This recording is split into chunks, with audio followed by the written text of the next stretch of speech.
A package in the mail, MSX games from Japan. Collecting without fail, those shoot 'em ups, and that's the plan. He doesn't just collect them, he also codes them too. Join us and we'll go on electric adventures with you. Hey YouTube, Electric Adventures here with my monthly update for both March and April 2021. Yes, I have not made many videos at all in the last 2 months. There has been the occasional one, but yes, things have just not worked out that I've been able to make videos. Easter was really early this year. In March we went away and we've got a holiday home there, had a bit of a relax, and had good fun and stuff like that. I really did not get a lot of pickups in March. There was only just this one, which I actually haven't even had a chance to play with. So it's a special memory card that allows you to basically do away with having a single memory card.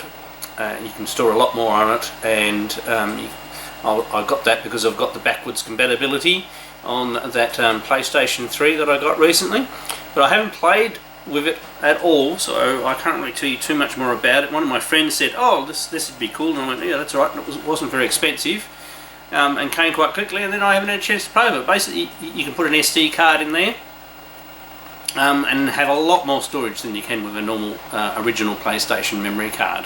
So you can basically do away with, you know, however many PlayStation memory cards you have, and you can place it with this one. And it's got a few other features as well, which I haven't played with. So that was basically March, and so I'll cover Homebrew dev later in the video. April, start of April, I actually got some sort of a cold or something like that. No, not COVID. We are very, very lucky down here. We are completely COVID free, so we are blessed as far as that's concerned. But there are still colds and flus going around.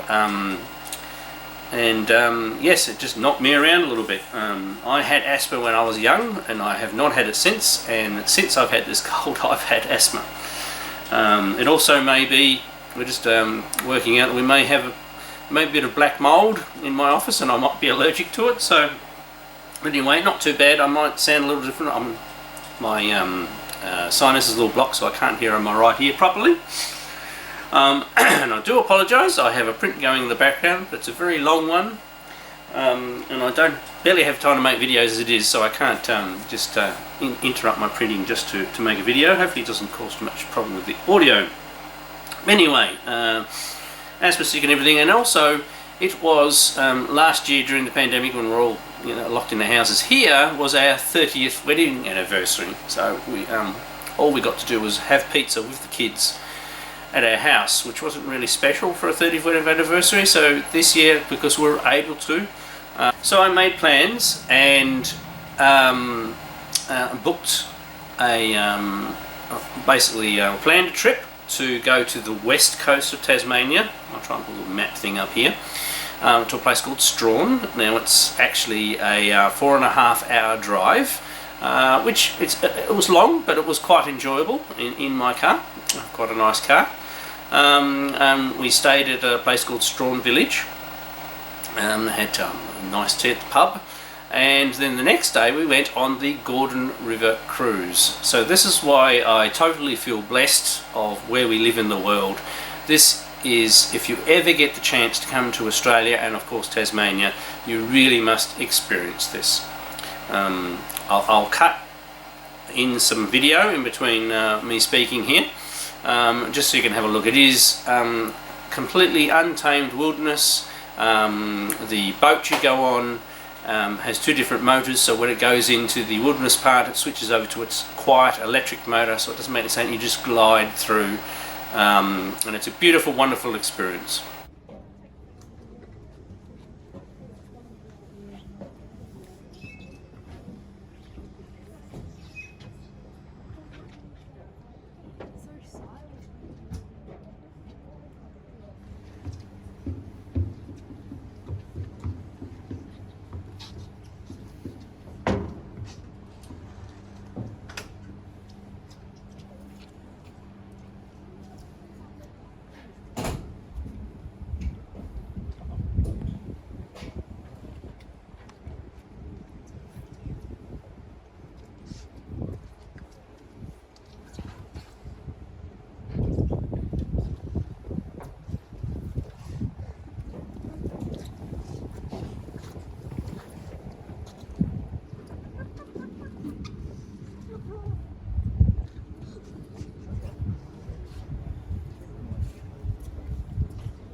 Then the next day we had another nice dinner that night, and then the next day we drove slowly back and looked at a couple more waterfalls and things. So that, I'm blessed that I live in Tasmania and we have all these wonderful things to go and look at. So myself and my wife, this is only because our kids have gotten a little older, we've made a pact. We were going to be going on cruises and overseas and things like that, and that's just not practical. So we're going to go and see the places in Tasmania we get easily access to that we've never been to. Also, there is now a travel bubble between Tasmania, well, Australia as a whole, and New Zealand, because they're also reasonably COVID free, and we may go to New Zealand at some stage, and then maybe later on we can get to go. We're planning a big trip to Europe and everything like that, but we'll get back to that as things settle down. So enough about personal stuff, let's get on about the game. So also in April it was my birthday. And I actually got quite a few things, which we're very pleased, and I got some money and I spent that at a very timely sale as well. So we'll start off with my lovely older sister, who I actually got to see. She physically came down here to Tasmania at Easter time, which was really good, and then she sent me to movies, which I hadn't seen. So you've got Tenet, was in the pictures for a period of time, just didn't get to see it, and Wonder Woman 84. Haven't watched Wonder Woman 84 yet, so can't have any opinions on that. We actually only got to watch Tenet last night. I really enjoyed it. It is a very, very complicated movie, and so complicated I want to watch it again and pick out all the little nuances and everything. I'm a very big sci-fi fan and a very big fan of time stories. It's one of the favourite genres in my collection of sci-fi books that I love to read. So I really, really enjoyed that. It is a complicated movie though, and it can get very confusing about what's going on. So I understand why some people don't like it, but I do. So very grateful of getting those from my sister. From my little sister, which was quite a surprise, she bought me a board game. And it's Pandemic Legacy Season 1. So that's obviously still zero. We haven't had a chance to play it yet. We'll probably do it as an extended family, sit around and play it. Pardon me, still a bit of a cough. Basically the game is very apt for the time at the moment, and it's supposed to be good fun. It's also a destructible game, so as you play it, you change it. But you can keep on playing it a few times, but obviously the changes stay in there, so that's an interesting concept. I've never had a board game like that before. We'll probably take it down to our holiday home and play it when we have probably all the kids visiting or something like that one evening, so I'm looking forward to playing that. It's actually really heavy too. From my number 2 daughter, so second daughter, she bought me some Lego and bought me the, I think it's that, isn't it? The Boba Fett head, and that was quite good. I've already built it. As you can see, the box is open, and I really enjoyed building that one. And it's also good because it sits up on the shelf inside without taking too much space. When I do, in my last channel update video where I did a bit of a room tour of the U4, I am going to start changing this room around and putting new shelves in, and I'm hoping to have a better area to display my Lego. I mainly only have original Star Wars Lego, the original trilogy movies, and I haven't really collected much else. I've just been bought the odd occasional Lego for presents and stuff like that, so when I rearrange everything a little bit, I'm going to make sure I have a nice area to display my Lego, because I still like my Lego. I just get the occasional model. So I really enjoyed that one.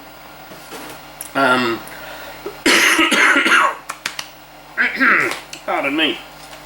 Then I took some of my birthday money, so both my mother and mother gave me money, which was really nice. And I went to, and my eldest daughter, they got me in a JB Hi-Fi voucher. So I went to JB Hi-Fi because my intention was I really wanted The Last of Us 2, because I haven't played it yet. I really enjoyed the first one, I wanted to get it. But their copies there, and it was a $50 voucher, even their second-hand copies were still $80, which is a lot of money for a second-hand copy. I didn't even look and find a new copy. And I thought, oh, I'll save that voucher for when they have a buy one get one free movie, and I can catch up with some movies. And just while I was there, I happened to pop into EB Games, and they were having a buy one get one free sale on all of their pre-owned games and accessories. So not only did I get all of these games for way cheaper than they were at the JB Hi-Fi, I got the buy one get one free thing. So for a start with, I found The Last of Us Part 2, and it was only $48, and remember, buy one get one free, so I literally only played half of that, so really looking forward to playing that. So probably the match with that one, I got Doom Eternal, that was also $48, so one of those you just pick, I got for free.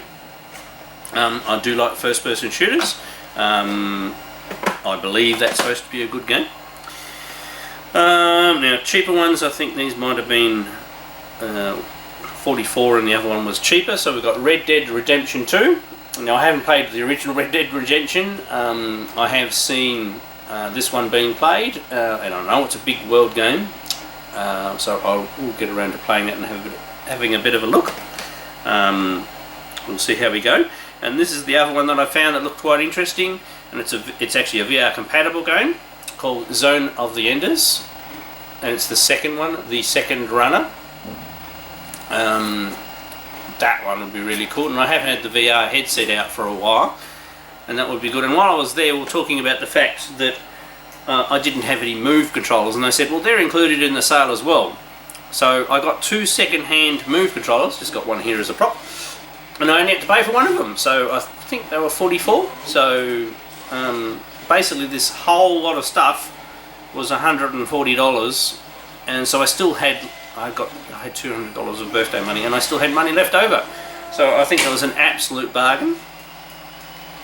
And I've charged the other one's up charging. I haven't charged this one yet, so I haven't used it. So I didn't have the Move controllers, so it was probably it'd be a good way to refresh my VR experience.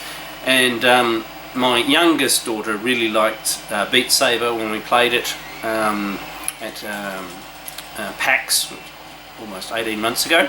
I've never played it myself, so I'm looking forward to that. We'll have to buy a downloadable copy though.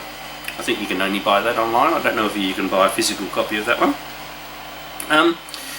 So that's all my birthday stuff, which is big enough itself, but there have been a few other things that have arrived. A couple of Kickstarter things. So we have the Zap 64 Annual. And I used to really love Zap 64 back in the day. It comes with a nice poster. Oops. Try not to ruin the poster here. And it's got quite a bit of content in there. I haven't actually had a chance to read this yet. But it's really good quality and really well done. Always used to love the art, and of course one of the good things about the art is a calendar with some wonderful cover art pieces.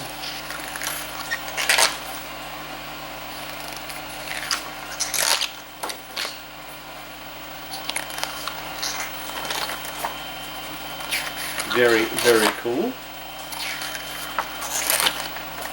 I'll flip through all of them. There.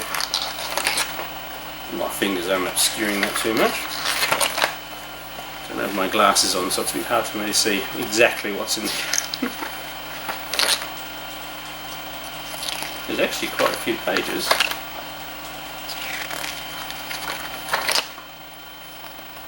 Very, very good colours. That's the last one.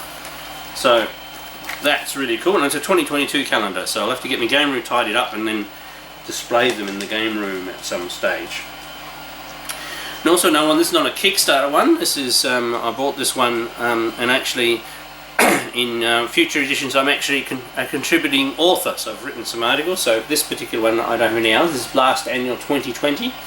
I have actually already read this as a digital copy, because the George Batchelor, who puts this together, sent me a digital copy because I started writing articles.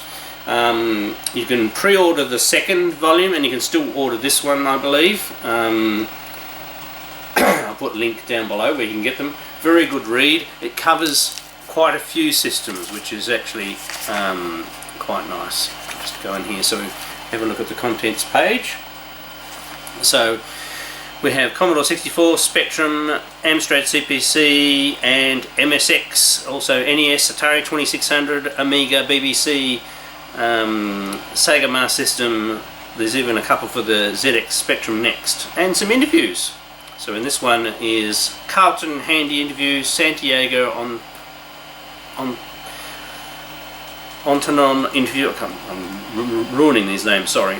Israel Roman interview, Gunnar Canold interview, Old School Gamer interview. So it is more focused on homebrew games. So these are all of the games that are released in the particular year it's about, and interviews with the various homebrew developers.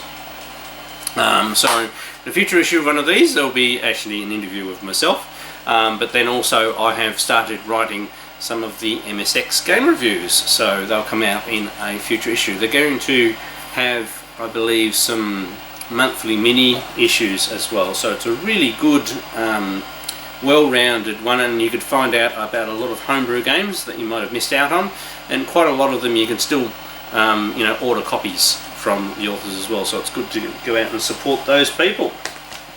Right, I believe I only have one more pickup to go, and it only arrived, today's Sunday, it only arrived on Thursday. I have not had a chance to put it into the PlayStation, but I'm PlayStation 4. I'm very much looking forward to it, and it is another Kickstarter, R-Type Final 2. My apologies. My version came with a soundtrack CD, which as you can see, still in the plastic. I haven't tried it. I'll probably put it on after I finish recording this video. And there's a little badge back in the Kickstarter. So it comes in a slip case, which has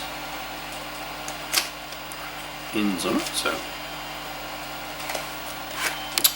and there's the game there. So once again, I have not had a chance to put him in yet, but I'll hopefully do that later this afternoon, this evening, and give it a play. I'm a really big fan of R-Type, so an R-Type Final, the original, is a really good game. So this is sort of like more levels and chips added onto that game. It came out for the PlayStation 2, and lots of other material. So I'll give it a bit of play, and maybe if I can get these, regular weekly live streaming, which I would still like to start doing. Maybe I can play some modern games during that. Alright, moving on. So I said this is a bit of a long video, but so homebrew updates. So Sydney Hunter is once again, I've been unwell, been really tired, so I've made a lot of progress. Last time I was in the middle of level 7. I'm now in the middle of level 9. I actually ran out of space in a bank and had to move things around and change some compression, but I've done that. So middle of level 9, I've only got second half of that one to do, then level 10, and then I am down to just bug fixing and tidying up graphics, and it is so close, so close. I'm really looking forward to finally getting that finished and out there, as I'm sure John Gamester81 is also pleased, because it's obviously for his Kickstarter. But yes, it's been a lot of work to get this game finished and ready to go on the original Nintendo. So, because you've got to remember, the original game was a Super Nintendo game, and backportings can be very challenging. But it is on the home stretch. Also, my MSX Coleco Sprite and Tile Editor. I've had a couple of people ask for a tutorial on how to use the program, because not only has it changed a lot since I first did a really quick video on it in my Let's Make a Retro Game series, I have added a lot of new features that have been nicely suggested by people, and so it's good to just do a single focus video on how to use the tool. So I'll put a link, a thing up there, and maybe a link down the bottom to go and have a look at that video. That's been very well received so far. and I do intend on continuing the Let's Make a Retro Game series. I have written material now, it's just getting time to film and put them together. Now, I'm not sure how much of that I showed while I was testing and playing around with my MSX and Coleco Sprite and Tile Editor. I put a set of graphics together for the arcade game Kangaroo. Now, I do have a lot of other games to finish, but there are those other games are getting very close. So obviously we have Pixidis, the conversion of my original game from back in the day. We have Berserk, which is just basically down to the debugging and testing stage. Cave and Fighter is out. It's just that ColecoVision, Toby from ColecoVision has been trying to assembling and shipping all of the new ColecoVision Phoenixes. So he will open that up on the store for purchases very, very soon. So that one's finished. I don't need to do anything more with that one. So I thought, well, what games are going to be working on next? And I wanted to play with my graphics and tile editor and give it a good try out to find any bugs and things. So I put a graphic set together for Kangaroo, the arcade game, because I've made shooters and that like that, and I wouldn't mind. I've never made a platform game for the Coleco and MSX, and I will be bringing it out for the Coleco, MSX and original Spectravideo. ColecoVision will more than likely be published by ColecoVision, and the other ones either by myself or one of the MSX mobs in Europe. That's the best way to get them distributed, but we'll work on that later. I've got to finish the game first. Kangaroo is a game styled after Donkey Kong. It has 4 very nice colourful levels. Its gameplay is quite a bit different from Donkey Kong. Your mama kangaroo jumping around trying to save Joey, the little baby kangaroo, and get past all the naughty monkeys. And it's actually quite a good fun and hard platformer. Hopefully I've put some graphics up there and you can see what it looks like, and I think I've got it looking pretty good. Obviously different aspect ratio, it's a very tall arcade game, but I think I've done a reasonable job at conveying what the game, a good representation of the game on the Coleco and MSX screen mode. Also, yes, so 3D print, going in the background, I've been playing around with my 3D printer. That's actually a friend of mine, Klaus. He's from the Memotech MTX world. So there's an add-on to that called a Rememorizer, which I actually have, but it's a bare board, and somebody has designed a case. So that's what I'm doing, I'm printing the case there. It is a much bigger print, and I haven't used the printer for a little while, so it's been a little bit of mucking around. Hopefully the print turns out, but it's like 18-hour print, so we'll see what happens. Alright, that's probably enough rambling for me for this video. It's been long enough, and hopefully by the time I do the next video I've maybe started some of the game renovations, and obviously I've maybe played some of these modern and old games. I do have a couple of videos coming up on a couple of MSX Homebrew pickups. They're sitting right there. I've got to open and record those next. And I'll try and make some more progress on my Let's Make a Retro Video Game series. Alright, I'm Electric Adventures. Thanks to all my subscribers. Thanks for watching, and I'll catch you next time.